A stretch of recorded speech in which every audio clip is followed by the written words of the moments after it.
بسم الله الرحمن الرحيم فاسألوا أهل الذكر إن كنتم لا تعلمون আসসালামু আলাইকুম ওয়া রাহমাতুল্লাহি ওয়া বারাকাতুহু। আর একদিন ভাই জানতে চেয়েছেন সম্ভবত নাম হালিম,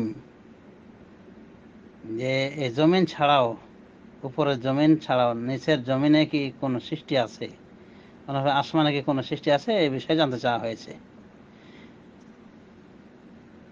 হ্যাঁ, আমরা তো লক্ষ্য করে দেখি জমিনের নিচে আরো সৃষ্টি রয়েছে, যেমন পোকামাকড় তো সব জমিনে থাকে, অধিকাংশ পোকামাকড় আমরা জমিনে পাই, জমিনের নিচেও পাই, উপরেও পাই, তো সৃষ্টি তো রয়েছে।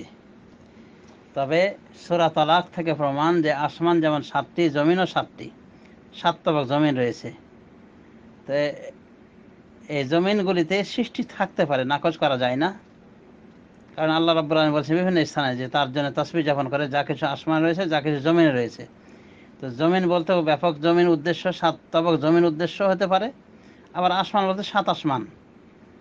এবং ইদানিং বিজ্ঞানের যুগে আসমানে অন্যান্য জীবের অস্তিত্বের কথাও আমরা দেখতেছি এবং সচিত্রভাবে আমরা দেখতে পাচ্ছি। কাজেই আসমানে জমিনে আরও অন্যান্য সৃষ্টি যা আছে, এটা আমরা অস্বীকার করতে পারি না।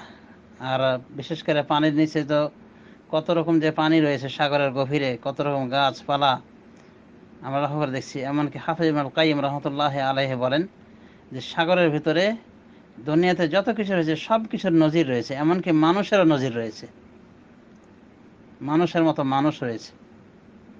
এভাবে হাফিজ ইবনুল কাইয়্যিম রাহমাতুল্লাহি আলাইহি বলেছেন।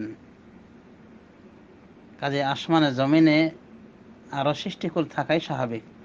আর আসমানে যে ফেরেশতারা বিচরণ করে, এটা তো স্বতঃসিদ্ধ কথা। এমনকি মুমিনদের রূহ আসমানেই থাকে, অধিকাংশ মুমিনের রূহ বা কিছু শ্রেণীর মুমিনের রূহ আসমানে থাকে।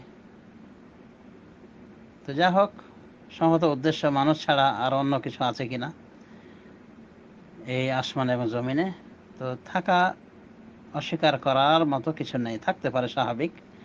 কোরআনের ভাষা সেদিকে ইঙ্গিত করে। হাযা ওয়াল্লাহু তাআলা আ'লাম ওয়া সাল্লাল্লাহু আলা নবিয়িনা মুহাম্মদ।